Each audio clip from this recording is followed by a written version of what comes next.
नमस्कार, आप सुन रहे वेणुध्वनि 90.4 एफएम KLE कनसू। आज के इस विशेष प्रोग्राम में मनीषा आपका स्वागत करती है। आज हमारे साथ मौजूद है डॉक्टर सुबर्णा रॉय, जो ICMR national institute of traditional medicine के डायरेक्टर एवं साइंटिस्ट है। ICMR NITM बेलगावी भारतीय पारंपरिक चिकित्सा पद्धतियों और आधुनिक चिकित्सा के समन्वय पर कार्य करने वाला देश का एक प्रमुख अनुसंधान संस्थान है। डॉक्टर सुबर्णा रॉय के नेतृत्व में संस्थान traditional medicine, Ayush, integrative health care तथा पब्लिक हेल्थ रिसर्च के क्षेत्र में महत्वपूर्ण कार्य कर रहा है। सर, हमारे वेणुध्वनि के स्टूडियो में आपका स्वागत है।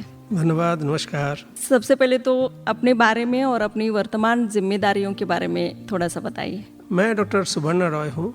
बाई ट्रेनिंग मैं माइक्रोबायोलॉजिस्ट हूँ, MSc PhD, और ICMR से मैं पिछले 20 साल से ICMR में काम कर रहा हूँ।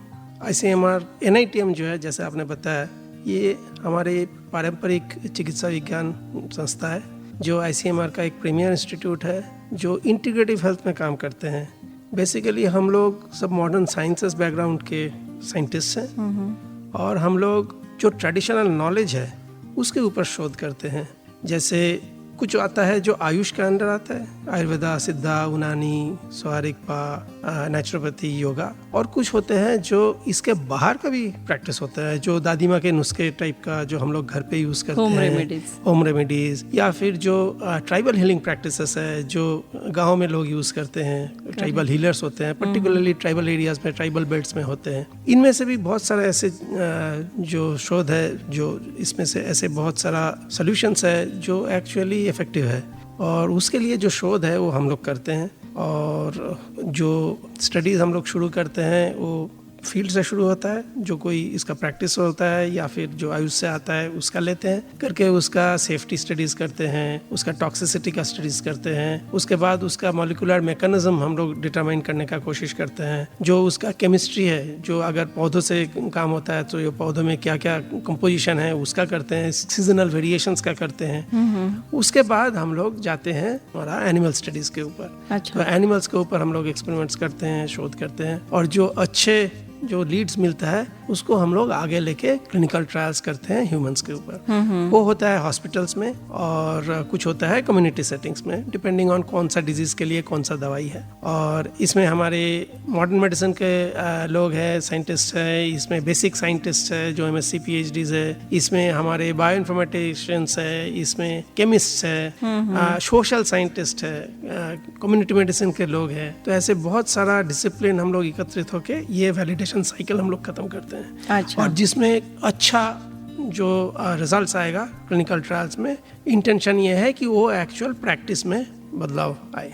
So it will become cost effective and more effective in terms of its efficacy also. So ये हमारा इंस्टीट्यूट का काम है।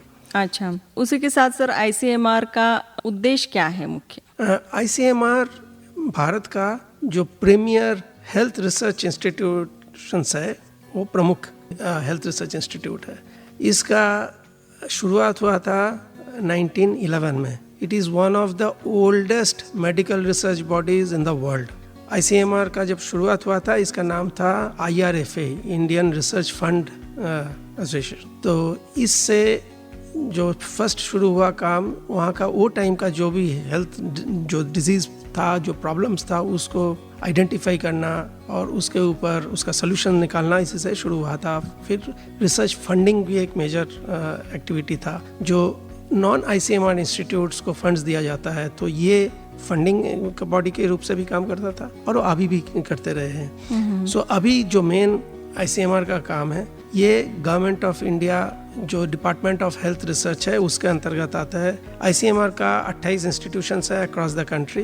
कुछ है स्पेसिफिक इंस्टीट्यूट्स जो कोई एक एरिया के ऊपर या एक डिजीज के ऊपर काम करता है, जैसे कि हमारा चेन्नई में ट्यूबरकुलोसिस के ऊपर काम होता है NIRT में। हमारा मुंबई वाला इंस्टीट्यूट जो है, जो वुमेन एंड चाइल्ड हेल्थ के ऊपर काम करते हैं। देन हमारे इंस्टीट्यूट है पुणे में जो वायरोलॉजी का है, national institute of virology, viral diseases के ऊपर काम करते हैं। वैसे हमारा इंस्टीट्यूट है जो बेलगाम में है, वो ट्रेडिशनल मेडिसिन के ऊपर काम करते हैं। ये छोड़ के और भी हमारे कुछ इंस्टीट्यूट्स है जो रीजनल मेडिकल रिसर्च सेंटर के नाम से जाना जाता था, अभी उसका नाम है national institute of health research, NIHR। सो ये डिफरेंट लोकेशंस में स्थित है, और वो जो रीजन का जो प्रॉब्लम्स, हेल्थ रिसर्च प्रॉब्लम्स है, उसका सोल्यूशंस निकालते हैं, एंड देन पूरा नेशनल लेवल पे भी जो मेजर जो डिजीजेस है या प्रॉब्लम्स है उसके ऊपर भी शोध करते हैं। तो अभी हमारा जो ICMR का जो मेन फंक्शंस है वो है पूरा जो कंट्री का हेल्थ रिसर्च इकोसिस्टम, इसके ऊपर काम करना, नए टेक्नोलॉजीज लाना, नए दवाई निकालना, और पॉलिसी गवर्नमेंट को पेश करना। So policy will come only after evidence. तो हम लोग रिसर्च एविडेंस में डेटा जनरेट करते हैं और उसी को ही हम लोग पॉलिसी करके गवर्नमेंट को देते हैं। सो ये हमारा ICMR का मेन फंक्शन है। ये हो गया ICMR का अपना सेटिंग में। अच्छा। लेकिन ICMR जैसे मैंने बताया कि it is also a funding body. तो जो भी हेल्थ रिसर्च दूसरा इंस्टीट्यूट्स में होता है, आप चाहे KLE में ले लीजिए, कि एम्स में ले लीजिए, कि CMC में ले लीजिए, कि और भी कोई भी मेडिकल रिसर्च इंस्टीट्यूशन में, इसका जो अच्छे अच्छे जो इनिशिएटिव्स होता है रिसर्च का, इसका फंडिंग होता है। तो इसका एक मैकेनिज्म है, इसका पूरा ऑनलाइन एप्लीकेशंस आता है, उसको रिव्यू होता है, प्रोसीजर है, उसके हिसाब से प्रायोरिटी और जो जिसका ज़्यादा सोल्यूशन आने का चांसेस ज़्यादा है उसको फंडिंग मिलता है। सो इसीलिए ICMR is actually the entire health research of the country is kind of ICMR। Bharat के स्वास्थ्य क्षेत्र में ICMR की भूमिका कितनी इम्पोर्टेंट है?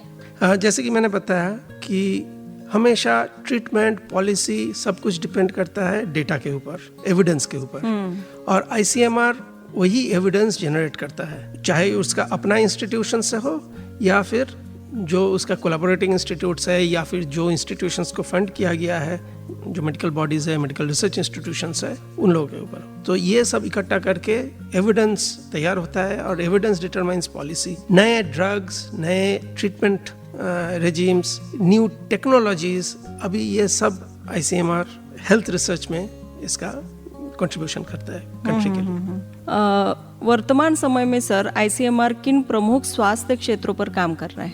ICMR इंडिया सेंट्रिक जितने भी प्रॉब्लम्स है उसके ऊपर काम करते हैं। इसमें एक हो गया कम्युनिकेबल डिजीजेस, दूसरा हो गया नॉन कम्युनिकेबल डिजीजेस, जो मेजर एरियाज ट्रेडिशनली था, उसके ऊपर से अभी नए प्रॉब्लम्स है, जैसे कि कैंसर्स का बहुत महत्व रखता है। अभी नए चीज़ें भी आ रहा है, जैसे कि एनवायरमेंटल हेल्थ, ग्लोबल वार्मिंग, ये सब का भी हेल्थ इम्प्लीकेशंस आता है। तो ये सब 360 degree of health research is done by ICMR, और फोकस उसमें ही रहता है जो नेशनल हेल्थ प्रायोरिटीज़ है, जो गवर्नमेंट डिटरमाइन करते हैं कि ये हमारा प्रायोरिटीज़ है, तो उसके ऊपर ICMR काम करते हैं। भारत में स्वास्थ्य अनुसंधान के क्षेत्र में पिछले कुछ वर्षों में क्या ऐसे बदलाव आए हैं? ये जो स्वास्थ्य का जो इश्यूज है, ये भी थोड़ा थोड़ा चेंज होता रहता है। पहले बहुत सारा कम्युनिकेबल डिजीजेस का बर्डन बहुत ज़्यादा था, बिल्कुल, जो दवाइयाँ आने के बाद या फिर दूसरा टेक्निक्स आने के बाद वो थोड़ा कम हुआ था। NCDs बढ़ता गया, जैसे कि अभी हाइपरटेंशन जो ब्लड प्रेशर है, या फिर डायबिटीज़ ले लीजिए, कैंसर्स ले लीजिए, ये बढ़ रहा है। अभी इन्फेक्शियस डिजीजेस पहले जैसे उतना खतरनाक तो नहीं रहा, लेकिन प्रॉब्लम है, जैसे कि कोविड का पेंडेमिक आपको देखने को मिला, अचानक कभी भी कुछ चीज़ आ सकता है।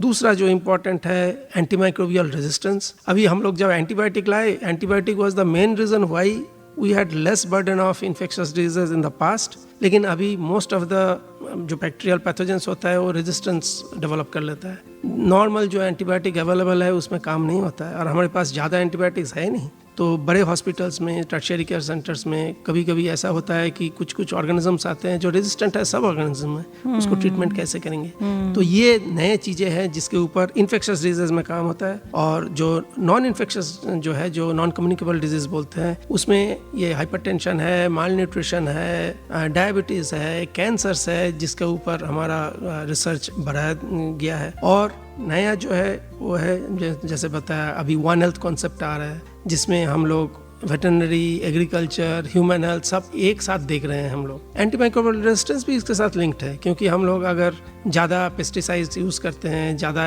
एंटीबायोटिक्स पोल्ट्री में कि कोई फार्म एनिमल्स में यूज़ करते हैं, तो वो ह्यूमन चेन में भी आ जाता है। तो उसको कैसे उसको रोध किया जाए, उसके ऊपर भी काम होता है। सेकेंडली है the use of new technologies. अभी बहुत कंप्यूटेशनल बायोलॉजी बहुत बढ़ गया है, आर्टिफिशियल इंटेलिजेंस आया है, डिजिटल टेक्नोलॉजीज आया है, तो इसको हम लोग ज़्यादा यूज़ कर रहे हैं हमारे सॉल्यूशंस ढूंढने में, और it becomes much easier to actually manage and even design new interventions. स्वास्थ्य अनुसंधान से आम नागरिकों को क्या लाभ मिलता है? एविडेंस से ही पॉलिसी और ट्रीटमेंट डिटरमाइन होता है। जब तक हम लोग रिसर्च या स्वास्थ्य का अनुसंधान नहीं करेंगे, तब तक ये एविडेंस मिलता नहीं रहेगा, और ये भी चेंज होता रहता है। Every day is a new learning. हर दिन नए नए इंफॉर्मेशन मिलता है। जो पेपर्स पब्लिश होते हैं उसका अपडेट होना बहुत जरूरी होता है, और उसके हिसाब से समटाइम्स ट्रीटमेंट में ऑल्सो चेंज, नॉलेज चेंजेस, तो उसका नए नए तरीके आते हैं। जैसे मैंने बताया टेक्नोलॉजीज, अभी टेक्नोलॉजीज आने लगे हैं। अभी जो शोध बहुत साल लगता था, अभी बहुत जल्दी ये शोध होता है। सो time also has kind of shortened for getting new drugs, new treatments, new technologies into research. मान लीजिए सर कि कोई अगर नई दवा आती है तो उस पे उपचार पद्धतियों पर किस प्रकार संशोधन या फिर शोध होता है? अगर नए कोई दवाई आता है तो उसका भी एक आने का एक प्रोसीजर रहता है। सो बहुत सारे फेजेस बोलते हैं, वो उतर के फिर नए दवाई आता है। लेकिन ऐसा नहीं है कि कोई भी दवाई जो एक बार ये सब जो फेजेस है ये उतर के आया देन वो बहुत साल रहा, वो भी कभी कभी नहीं होता है। अच्छा। बिकॉज सेफ्टी इश्यूज भी रहते हैं उसमें। सो जो पहले स्टडीज में पता नहीं चलता है तो वो पोस्ट मार्केटिंग भी मॉनिटरिंग होता है। सो ये जो स्टेजेस मैंने बताया, फर्स्ट शुरू होता है लेबोरेटरी के काम से। वो लेबोरेटरी में मॉलिक्यूल्स लेके या फिर कोई ड्रग्स लेके इसके ऊपर हम लोग इन विट्रो स्टडीज़ बोलते हैं, जो टेस्ट ट्यूब में करते हैं। उसके बाद आता है एनिमल स्टडीज़। हम लोग नॉर्मली छोटे एनिमल से चालू करते हैं। अच्छा। कभी कभी जिब्रा फिश में करते हैं, क्योंकि एथिकल रीज़न, हमें सबका एथिक्स का जो स्टैंडर्ड्स है वो मान के ही हमें करना पड़ता है, ताकि एनिमल लाइफ भी कम हो। तो वो लेके उसका अगर सक्सेस होता है तो वो जाता है एफिकेसी स्टडीज़ में, तो वो कितना इफेक्टिव है एनिमल्स में, वो स्टडीज़ हो जाता है। वो होने के बाद फिर जाता है क्लिनिकल ट्रायल्स में, तो जहाँ पे एक्चुअली ह्यूमंस के ऊपर ट्रायल्स होता है। उसमें बहुत सारा फेजेस आता है। फर्स्ट होता है फेज 1, फेज 2, फेज 3। तो ये जो फेज 1 है ये बहुत कम लोगों, 10-15 लोगों में काम किया जाता है, और उसमें बेसिकली सेफ्टी देखा जाता है कि ह्यूमंस के लिए सेफ हो। एक बार सेफ हो गया देन उसके बाद बड़ा स्टडीज किया जाता है कि how good it is, whether जो एग्जिस्टिंग ट्रीटमेंट है उससे बेहतर है कि ऐसे ही है कि ऐसा नहीं है। तो अगर उससे बेहतर है या फिर मोर कॉस्ट इफेक्टिव है तो आगे जाता है। तो फिर देन उसके बाद बड़ा स्टडीज होता है in large population, mostly multicentric studies होता है। अच्छा। तो उसमें देखा जाता है कि ये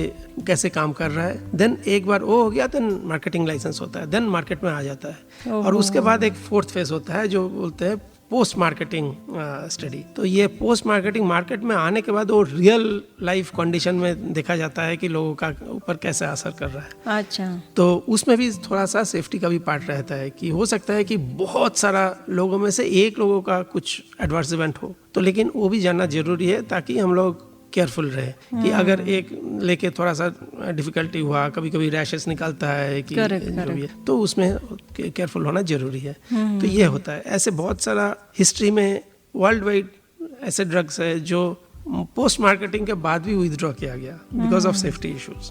तो इसलिए ड्रग्स हमेशा सुपरवाइज्ड रहता है। ओके। आज भारत में सबसे बड़ी स्वास्थ्य चुनौतियाँ कौन सी है सर? मैं इसको 3 कैटेगरी में डिवाइड करूंगा। फर्स्ट जो क्लासिकल है कम्युनिकेबल डिजीज का, इन्फेक्शियस डिजीज का, जो हम लोगों को कोविड ने दिखाया। अभी इबोला का एक आउटब्रेक चल रहा है जो WHO ने भी डिक्लेयर किया है। तो ऐसे कोई भी वायरस हो, बैक्टीरियल स्ट्रेन हो सकता है कि बहुत बुरी तरह से फैल सके, बिकॉज हम लोग आजकल बहुत ट्रैवल करते हैं। एक जगह में होता है तो दूसरा जगह में बहुत आसानी से आ जाता है, चाहे थ्रू शिप्स, इंपोर्ट्स हो, गुड्स हो, या फिर ह्यूमन से हो कि एनिमल से हो, आ जाता है। सो ये चैलेंज तो हमेशा हमारे पास रहेगा।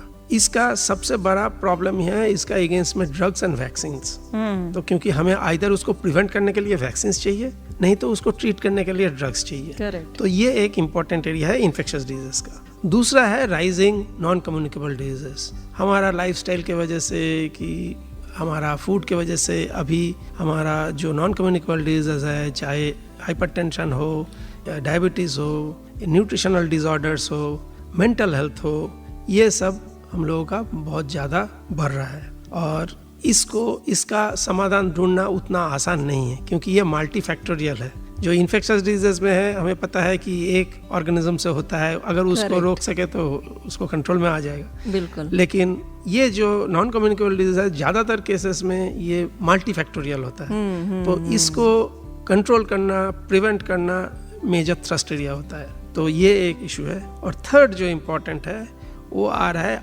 आजकल का रिसेंट डेवलपमेंट्स जो क्लाइमेट चेंज की वजह से हो रहा है, जो ग्लोबल वार्मिंग की वजह से इश्यूज है, एनवायरमेंटल हेल्थ, पोल्यूशन, इसके वजह से नए नए प्रॉब्लम्स आ रहा है या फिर पुराना प्रॉब्लम्स को और भी कॉम्प्लिकेट कर रहा है। करेक्ट। स्क्रीन टाइम, हमारा डिवाइसेस, सो ये सब नए चीज़ें हैं जिसका effect not only on our physical health but on mental health भी होता है। So these are new challenges that have. तो इन पे अगर हमें कंट्रोल पाना है तो हम क्या कर सकते हैं या फिर क्या सलाह देंगे हम लोगों को? अगर हम लोग ये नॉन कम्युनिकेबल डिजीज का बात करें तो perhaps lifestyle modification is the best way for prevention, क्योंकि प्रिवेंशन इज बेस्ट। हम लोग तो हमेशा बचपन से सुनते रहे prevention is better than cure. So ये जो प्रिवेंट करने के लिए क्या करना पड़ता है, हमारा फर्स्ट फॉरमोस्ट हमारा लाइफस्टाइल, मोबिलिटी बढ़ाना है, एक्सरसाइजेस करना है, जो डाइट हम लोग ले रहे हैं। अभी बच्चे तो फास्ट फूड के ऊपर ही ज़्यादातर डिपेंडेंट रहते हैं। हेल्दी फूड जो है, हमारा जो ट्रेडिशनल फूड्स जो है, चाहे कोई भी रीजन का हो, हफ्ते में कितना दिन वो एक्चुअल ट्रेडिशनल फूड्स लेते हैं, बहुत कम लेते हैं। लेकिन इसकी वजह से क्या है कि जो वाइटल न्यूट्रिएंट्स है उनको मिलता नहीं है। इवन सप्लीमेंट्स भी लेंगे तो भी वो जितना हम लोग नेचुरल सब्सटेंस से मिलता है और जो उसका मेटाबॉलिज्म होता है उतना होता नहीं है। तो इसलिए इसके ऊपर ध्यान देना है। स्लीप बहुत इम्पोर्टेंट है। आजकल बहुत लोग स्लीप डिप्राइव्ड है। बच्चे अगर बहुत पढ़ाकू है तो रात को जाग के पढ़ते हैं, लेकिन उसका एक्चुअली इफेक्ट होता है अपने सेहत के ऊपर। करेक्ट। तो वो भी ध्यान देखना चाहिए। सेहत है तो भी पढ़ाई होगा। बिल्कुल। देन आता है एडिक्शन, ये एक मेजर इशू है। तो एडिक्शन बहुत तरह के होता है। इसको मैं स्क्रीन एडिक्शन भी मैं इसी में ही डालूंगा, क्योंकि वो भी एक एडिक्शन ही है। बहुत ज़्यादा मोबाइल फ़ोन चलाना, देखना, कंप्यूटर्स के सामने। इवन जो प्रोफेशनल्स हैं, हम लोग ज़्यादातर आजकल जो वाइट कॉलर प्रोफेशनल्स है, कंप्यूटर्स के बिना तो चल नहीं सकते, हमेशा कंप्यूटर स्क्रीन के सामने, तो उसका भी इफेक्ट्स होता है। सो ये सब कम करना बहुत इंपॉर्टेंट है। और फाइनली स्ट्रेस, अभी शायद हर कोई स्ट्रेस में रहता है। You cannot find anybody who is not under stress. लेकिन स्ट्रेस मैनेजमेंट बहुत इंपॉर्टेंट है। तो इसीलिए we have to learn to cope up with stress and manage them well. Okay. उसी के साथ सर आजकल हम देख रहे हैं कि डायबिटीज हो या फिर हाइपरटेंशन हो और हार्ट अटैक भी, ये सारी जो समस्याएं हैं वो भी बढ़ रही है। तो उसका क्या रीजन होगा? मैंने जैसे कहा है कि ये मेन रीजन है हमारा लाइफस्टाइल, और ये मल्टी फैक्टोरियल है। कोई भी एक फैक्टर से इसका हम लोग समस्या का समाधान ढूंढ नहीं पाएंगे। तो हमें पूरा होलिस्टिकली उसको देखना पड़ेगा।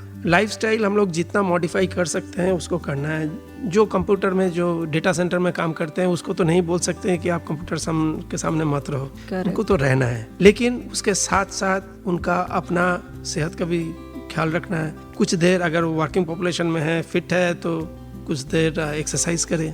फूड, उसमें तो हर किसी का ध्यान होना चाहिए, वो चाहे कोई भी प्रोफेशन में हो, अगर स्टूडेंट हो कि रिटायर्ड पर्सन हो। Healthy food is the best thing that can happen. तो उनका जो डाइट के हिसाब से जो अच्छा सूट करता है, लेकिन with all the required nutrients depending on their age, वो लेना बहुत ज़रूरी है। अवॉइड एडिक्शंस, चाहे वो टोबैको का हो कि लिकर का हो कि इवन स्क्रीन का हो, ये अवॉइड करना चाहिए। स्लीप बहुत ज़रूरी है। They should ensure that they have proper sound sleep whatever time possible for them। थोड़ा सा अनुशीलन लाना चाहिए, अपने डिसिप्लिन लाना चाहिए अपने लाइफ में। तो ये इम्पोर्टेंट है। बिल्कुल। एक छोटा सा ब्रेक लेंगे प्रोग्राम में। आप सुन रहे वेणुध्वनि 90.4 FM KLE कनसू। समझे आपकी हर हेल्थ प्रॉब्लम्स की बात, वर्ल्ड क्लास ट्रीटमेंट हर दिन और रात, केएलई का हाथ आपके साथ, आपके साथ। KLE Society's Dr. Prabhakar Kore Super Speciality Hospital. Cure for all health related problems. Experienced doctors and ultra modern facilities के साथ KLE Society's Dr. Prabhakar Kore Super Speciality Hospital and Medical Research Center, Nehru Nagar, Pelagavi. Call 08312 473777. KLE ಕನಸು ನನ್ನ ಸದಾ Venudhwani Venudhwani. Break के बाद फिर से स्वागत है। आपने ट्यून किया है केएलई वेणुध्वनि 90.4 एफएम और एक विशेष प्रोग्राम हमारा शुरू है जिसमें हम सुन रहे हैं डॉक्टर सुबर्णा रॉय जो ICMR national institute of traditional medicine के डायरेक्टर एवं साइंटिस्ट हैं। सर, बहुत सी बातें हमने अब तक डिस्कस की। तो जैसे ब्रेक से पहले हमने डिस्कशन किया कि ये जो मधुमेह है या फिर उच्च रक्तदाब है उसको कैसे हम कंट्रोल करें या फिर क्यों बढ़ रही ये सारी बीमारियां। तो अभी जो मेंटल स्वास्थ्य है, मानसिक स्वास्थ्य है, उसको लेकर आप क्या कहेंगे सर? मेरे जानकारी के हिसाब से आज के दिन में 7 में से 1% कोई ना कोई मानसिक समस्या के शिकार है। So you can imagine the number of people who are living with mental, I will not say disorders, but at least with some problem. India का सुइसाइड रेट भी बहुत ज़्यादा है। इसीलिए ये जो मेंटल हेल्थ वाला जो इशू है ये ट्रेडिशनली थोड़ा निगलेक्ट किया गया। हम लोग भी सोचते हैं कि ये, हम लोग बोलते हैं पागल है, पागल नहीं है। हम लोग सब स्ट्रेस्ड है और स्ट्रेस की वजह से मेंटल हेल्थ डिटोरिएट होता है। जैसे फिजिकल हेल्थ भी होता है, कभी कभी हम लोग बीमार रहते हैं, कभी अच्छा नहीं लगता बॉडीली, वैसे मेंटल का भी सेम ही इशू है। It needs to be addressed.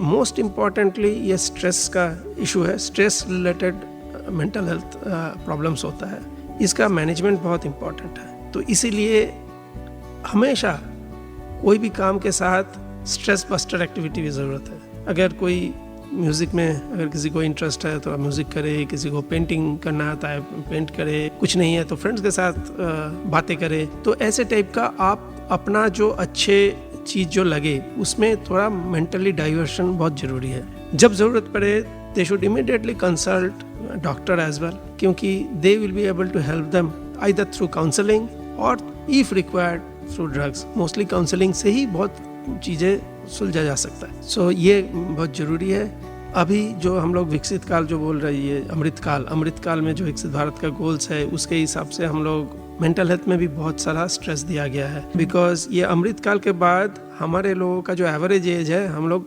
बुढ़ापे के और जाएंगे, ज़्यादा से ज़्यादा एज रिलेटेड प्रॉब्लम्स आएगा। और एज में mental health is also very important. जो डिमेंशिया आता है, भूलने का आदत, सो ये आजकल बहुत जल्दी आने लगा है। थोड़ा और जाने के बाद वो एल्जीमर्स टाइप का भी हो जाता है, तो कम्प्लीटली भूलने का जो आदत है वो हो जाता है। सो इसीलिए but this are mostly preventable. इसका अगर हम लोग शुरू से ही हम लोग उसके लिए तैयार होते हैं कि हम लोगों को एक्टिव रहना है। Activity is very important. जो डिमेंशिया के लिए बताते हैं लोगों आपको कैलकुलेट करना या फिर थोड़ा पढ़ाई करना, तो क्या है अपना ब्रेन को यूज़ करना वो बहुत ज़रूरी है। Even after retirement people should be actually into this kind of things, क्योंकि इसमें एविडेंस है कि आप जितने ज़्यादा ये पढ़ाई लिखा किया हो कि या फिर आप करते हो तो उसमें आपका वो जो डिमेंशिया का ऑनसेट एज है वो डिले हो जाता है। एक्टिविटी बहुत इंपॉर्टेंट है। अगर आप योगा करते हो कि कोई एक्सरसाइज करते हो, वो भी डिमेंशिया को डिले करता है। And it helps in busting stress also. तो इसीलिए these are the kind of things that are now being promoted promotive health में। सो हमें बीमार होना ही नहीं है। So the best way is to prevent. और जो पहले का हमारा आउटलुक था कि हम लोग हमेशा डिजीज बेस्ड सॉल्यूशंस ढूंढते थे, अभी we are trying to find out solutions in which we do not become diseased, we remain fit and healthy.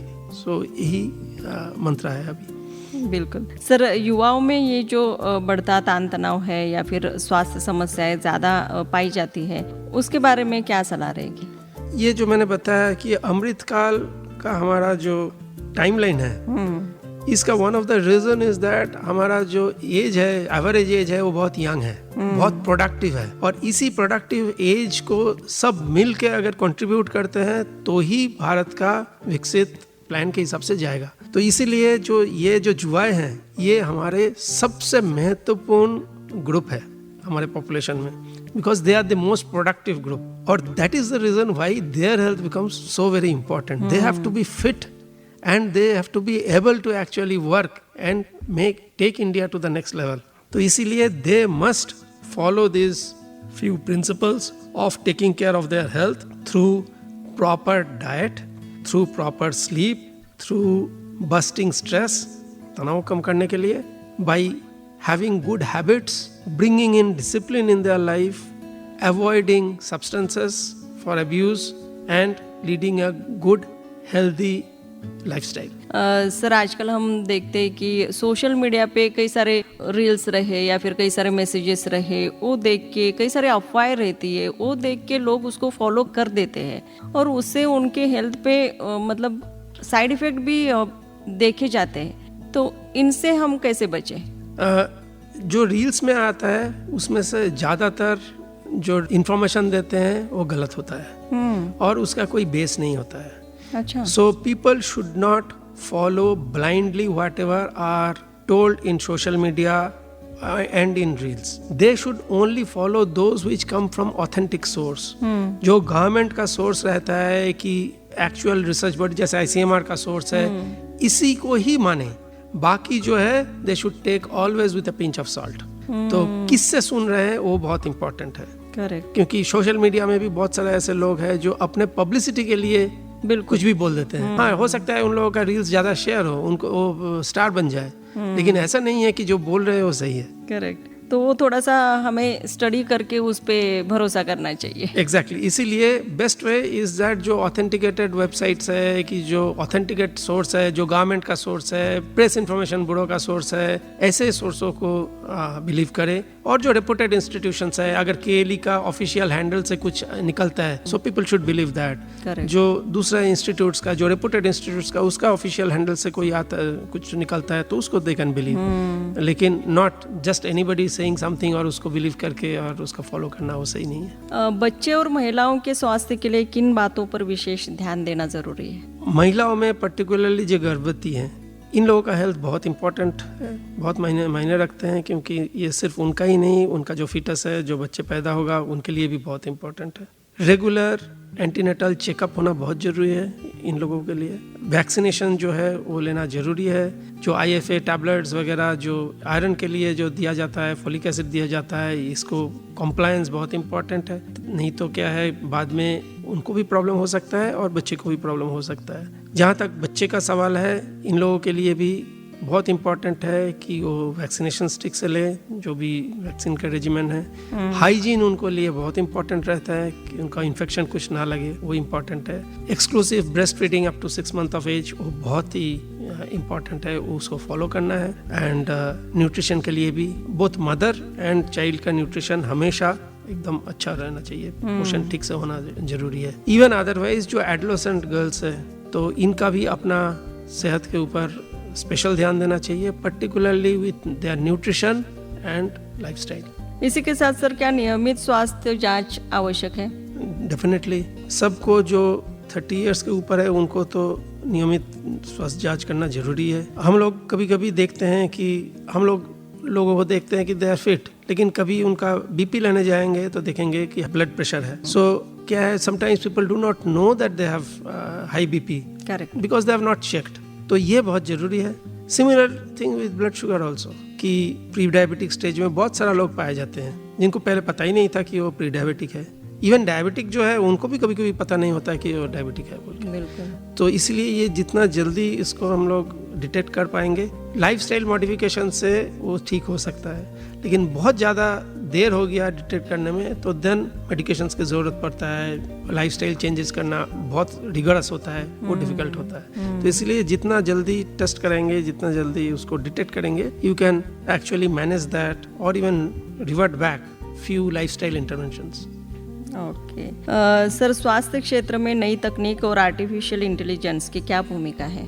आज के दिन में AI और technology is driving everything including health और इंक्लूडिंग हेल्थ रिसर्च। मैं सिंपल सा एग्जांपल दूंगा, ये जो डिजिटल और जो डिजिटल हेल्थ का है, ये जो भी आजकल का स्कीम्स जो लॉन्च हो रहा है, चाहे वो इंश्योरेंस का हो कि वैक्सीनेशंस का हो, सब आपके साथ आधार के साथ लिंक रहता है। एक ही जगह में आपको इमीडिएटली डेटा मिल जाएगा कि किसने क्या वैक्सीनेशन लिया है, कि कब लिया है, उसका कुछ डोज बाकी है कि नहीं। हम लोगों का एक बहुत बड़ा प्रॉब्लम होता था, ये मैं 10 साल पहले का बात कर रहा हूँ, जब हम लोग पहली बार बहुत सारा केसेस ऑफ डिप्थीरिया डिटेक्ट किया बीजापुर और बागलकोट एरिया में। अब हम लोग जब उनका वैक्सीनेशन हिस्ट्री लेने गए, उन लोगों को they are unable to tell कि उन्होंने वैक्सीनेशन लिया था कि नहीं लिया था, कब लिया था, कितना डोज लिया था, बता नहीं पा रहे थे, क्योंकि वो टेक्नोलॉजी नहीं था। कार्ड दिया जाता था, लेकिन कार्ड में कितना एंट्रीज है, डिजिटली कहीं पे रिकॉर्ड नहीं है, कार्ड खो गया तो खो गया। सो ऐसे होता है, लेकिन these are all vaccine preventable diseases, लोगों को मरना नहीं चाहिए इसमें। लेकिन एक बार ये सब डिजिटाइज हो गया, then you can actually get back your data very easily. तो आपका चाहे वो आपका हेल्थ इंश्योरेंस का हो, आपका ट्रीटमेंट का प्रोफाइल हो, सब कुछ ये टेक्नोलॉजी हेल्प करता है। Technology also helps in designing new therapies, in detection.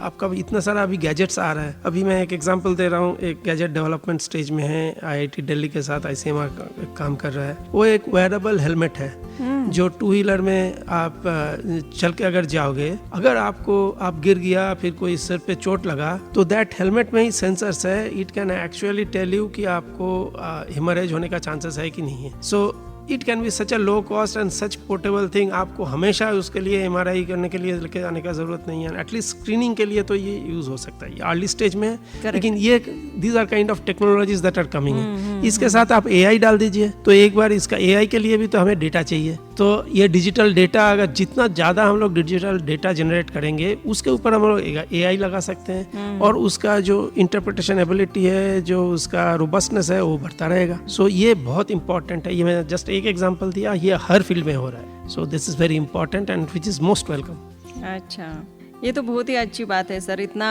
बड़ा बदलाव फिर देख पाएंगे हम, अगर वो यूज में आ गया तो। ये आ जाएगा, कुछ सालों में ही ये सब आ जाएगा। अच्छा, डिजिटल हेल्थ सेवाएं भविष्य में किस प्रकार मदद करेंगी सर?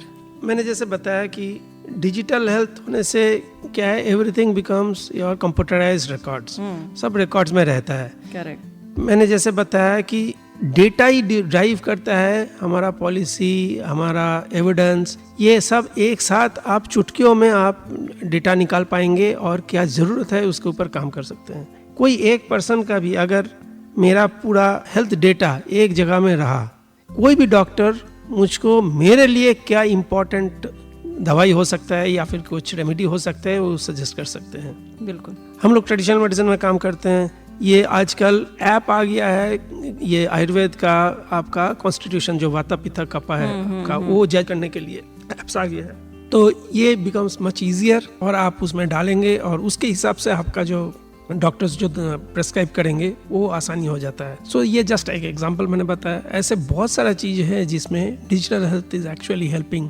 देन इंश्योरेंस सेक्टर में तो है ही, तो बहुत सारा जो स्कीम्स आ रहा है, जो particularly for the poor sections of the society, it will be extremely useful for actually using this health take, digital technology for health care. ICMR की भविष्य की योजनाएं क्या है? अभी क्लासिकली हम लोग इंडियंस हर चीज़ में प्रॉब्लम्स ढूंढने में बहुत माहिर है, लेकिन सॉल्यूशंस देना बहुत डिफिकल्ट होता रहा है। सो अभी हमारे पास प्रॉब्लम्स बहुत कुछ है, इतना बड़ी देश है, इतने लोग हैं, अभी फोकस आ रहा है सॉल्यूशंस ढूंढने में। So that is one major focus मैं बोल सकता हूँ इन जनरल, कि हम लोगों का एक एक प्रॉब्लम्स को लिया जा रहा है एंड इसके लिए सॉल्यूशंस ढूंढा जा रहा है। And this solutions are not only related to people who are into health research, ये इंजीनियरिंग सेक्टर भी कर रहे हैं, IITs में भी इसमें सॉल्यूशंस ढूंढ रहे हैं, ये यूनिवर्सिटीज भी इसका सॉल्यूशंस ढूंढ रहे हैं। So that is one major change that has happened. Second major change is the areas. मैंने बताया अभी जो हमारे लाइफस्टाइल चेंज हुआ है, इसके वजह से जो नए प्रॉब्लम्स आ रहे हैं, चाहे हमारा स्क्रीन टाइम का क्यों ना हो, ये जो डिजिटल, ये जो हमारा लाइफस्टाइल में हम लोग जो हमारे वर्क रिलेटेड जो स्ट्रेस है उसका क्यों ना हो, या फिर इवन इन्फेक्शस डिजीजेस में ये महामारी टाइप का अगर कोई पैंडेमिक आ गया तो उसका प्रिपेयर्डनेस क्यों ना हो। तो ये सब के लिए हमारा कैपेसिटी एंड इंफ्रास्ट्रक्चर दोनों बनाया जा रहा है। मैं कोविड का एग्जांपल देके बताता हूँ, that was a eye opener. हम लोग तो बहुत जल्दी first in the world kind of vaccine बना दिया इतना जल्दी में। अभी हमारे पास BSL-4 का जो एक लैब था, अभी इंडिया का बहुत सारा जगह में BSL-4 लैब्स बन रहा है, ताकि ये डेमोक्रेटाइज हो जाए। हर जगह में they become capable of detecting कोई भी कितना भी डेंजरस वायरस क्यों ना हो, उसको डिटेक्ट करके उसका सोल्यूशन निकालने में सक्षम है। सिमिलरली ह्यूमन रिसोर्स जो काम कर रहे हैं, इनको भी ट्रेनिंग दिया जा रहा है ताकि they are able to cater to the need whenever this kind of things arise. तो both infectious communicable diseases and non communicable diseases में ये सब चेंजेस दिखने को आ रहा है। अच्छा, स्वास्थ्य अनुसंधान में करियर बनाने वाले विद्यार्थियों के लिए क्या अवसर है सर? मैं तो कहूँगा ये एक बहुत एक्साइटिंग प्रॉस्पेक्ट है, career in health research and in health technologies. जैसे कि ICMR के हर इंस्टीट्यूट में वेरियस प्रोग्राम्स रहते हैं फॉर स्टूडेंट्स। इंटर्नशिप प्रोग्राम रहते हैं, जो बच्चे बैचलर्स के बाद या फिर प्रेफरेबली मास्टर्स के बाद इंटर्नशिप करना चाहते हैं वो अप्लाई करते हैं। वो आके अपने हिसाब से they can do the internship, चाहे 2 महीना का हो, 6 महीना का हो, 1 साल का हो। सो उसमें उन लोगों को वैल्यूएबल एक्सपीरियंस मिलता है रिसर्च में। उसके ऊपर आता है PhD प्रोग्राम। ICMR का बहुत स्ट्रॉन्ग PhD प्रोग्राम है। ये हमारा ACSIR के साथ टाई अप है। ICMR faculty of medical research में आता है under the ACSIR for award of PhD degrees. इसमें फेलोशिप भी बहुत अच्छा मिलता है। अच्छा। और उसके साथ साथ उनका PhD करने का अवसर मिलता है। दे can choose any institution across the ICMR network in the country. ये दूसरा जो कॉम्पिटिटिव एग्जाम्स है उसके तरह ही मेरिट लिस्ट बनता है। और जो टॉप रहते हैं मेरिट में तो they can choose their institutions subject to availability of the seats and they can go there and do the PhD होने के बाद people can come as post doctoral fellows. बहुत सारा फेलोशिप्स वगैरह मिलता है वेरियस ICMR इंस्टीट्यूशन में। और अगर they want to become permanent faculty, हम लोगों का जो साइंटिस्ट है, हम लोगों का हेल्थ रिसर्च साइंटिस्ट कैडर में हम लोग आते हैं जो डिपार्टमेंट ऑफ हेल्थ रिसर्च का है। तो इसका एडवर्टाइजमेंट होता है, सेंट्रल रिक्रूटमेंट होता है। तो they can apply whenever this vacancies are declared. So it comes in the ICMR and the institutes websites. It comes in employment exchange, Rozgar Samachar में आता है। उसमें वो देख के उसमें अप्लाई कर सकते हैं। और सबसे इम्पॉर्टेंट है, ये तो डायरेक्ट ICMR का हो गया। ये छोड़ के जो हेल्थ रिसर्च इंफ्रास्ट्रक्चर है across other than ICMR also, बहुत सारा ICMR का प्रोजेक्ट्स चलता है बहुत सारा हेल्थ इंस्टीट्यूशंस में। Model rural health research units होता है जो DHR के अंडर आता है। मल्टी डिसिप्लिनरी रिसर्च यूनिट्स है जो मेडिकल कॉलेज में के अंदर है। वहाँ पे भी बहुत सारा अपॉर्चुनिटीज है जो ICMR और DHR फंडेड है। इसके सिवाय इंस्टीट्यूशंस में भी आजकल रिसर्च का बहुत महत्व दिया जाता है। तो उसमें रिसर्च सेल्स, रिसर्च यूनिट्स बनाया जाता है जिसमें स्पेसिफिकली फॉर रिसर्च अपॉइंटमेंट्स किया जाता है एट वेरियस लेवल्स। उसमें भी आ सकते हैं। यानी कि काफ़ी अपॉर्चुनिटीज़ है। काफ़ी है और ये बढ़ रहा है। युवा वैज्ञानिकों और शोधकर्ताओं को आप क्या संदेश देना चाहेंगे? मैं तो कहूँगा रिसर्च एक ऐसा चीज़ है where you can follow your dreams. You can dream and you can follow the dream. तो आप अपना हिसाब से आपका सपना देखो और वो जो सपना है उसको साकार करने के लिए आप रिसर्च को ले लो। और ये एक हमारा एक ही प्रोफेशन है जिसमें आप बताते हो कि आप क्या करोगे। ऑफ कोर्स मेन मैंडेट में होना है, लेकिन आप बताते हो कि आप क्या करोगे। उसके लिए आपको फंड्स मिलता है, चाहे सरकार से हो कि कोई अदर फंडिंग एजेंसी में। तो आपको आपका काम, आपका सोच को साकार करने के लिए पैसा दिया जाता है, आपको सैलरी दिया जाता है और उसका जब रिजल्ट निकलता है वो भी आप आपके नाम से पब्लिश करते हैं। करेक्ट। और not only that, if your publication and innovation is good enough, आपका जीवन के बाद भी आपको हमेशा याद किया जाएगा और जो सब्सिक्वेंट लोग हैं वो भी आपका नाम कोट करेगा, आपका पेपर का हो कि इनोवेशन का। ये मौका किसको मिलता है? बिल्कुल। तो ये भी देश का ही सेवा है। तो अगर आप इंटरेस्टेड हो तो हमेशा रिसर्च को एक करियर बनाओ और इसमें हर चीज़, हर दिन एक नया चैलेंज होता है, तो मोनोटोनी नहीं आता है और आप अपना ड्रीम को परसू कर सकते हो। बिल्कुल। आखिर में सर, हमारे श्रोताओं के लिए आपका क्या विशेष संदेश रहेगा? मैं कहूँगा कि जो ये हेल्थ रिसर्च और हेल्थ का जो इकोसिस्टम है, ये एक बहुत ही बड़ा रूप में उभर के आने वाला है अगले कुछ सालों में। ये एक अपने हिसाब से एक उद्योग, एक इंडस्ट्री करके बन रहा है। इसमें बहुत सारा अपॉर्चुनिटीज है, not only for us seeking health और seeking wellness, it is also for contributing in technologies, in devices, in services. तो इसीलिए बहुत सारा जो डाउनस्ट्रीम एप्लीकेशंस है उसका भी बहुत सारा मौका है। इसीलिए it is not necessarily that everybody has to come into the research itself, but they can come into various ways into the health sector. There are plans, बहुत बड़ी प्लान्स है, जो हील इन इंडिया प्रोग्राम है, make in India programme है। इसको सब इकट्ठा देखेंगे तो बहुत ही बड़ा अपॉर्चुनिटीज आता है ये हेल्थ सेक्टर का। और इसमें we invite everybody to come together, be part of this journey and let us together make India very big and very healthy country under the Viksit Bharat 2047। Thank you so much sir, ये इस महत्वपूर्ण topic पे बात करने के लिए आपने समय दिया, उसके लिए धन्यवाद। Thank you.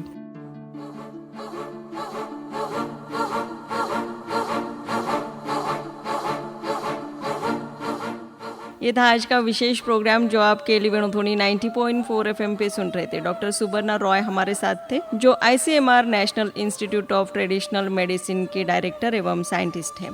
कैसा था आज का एपिसोड, मुझे जरूर बताइएगा। नंबर है 9019904904। मनीषा फिर हाजिर होगी एक नए प्रोग्राम के साथ, पर तब तक आप सुनते रहे वेणुध्वनि 90.4 FM KLE कनसू। नमस्कार।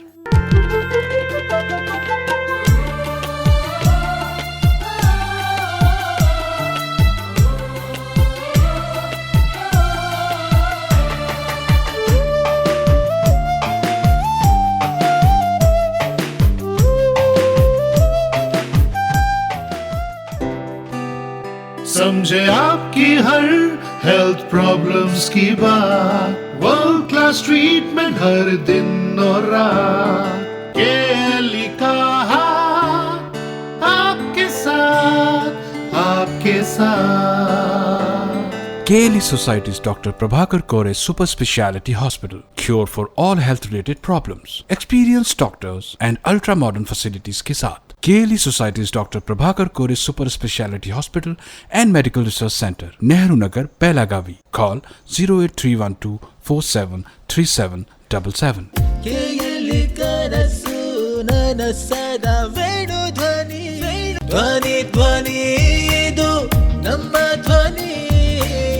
केली कनसु नन सदा वेणुध्वनि।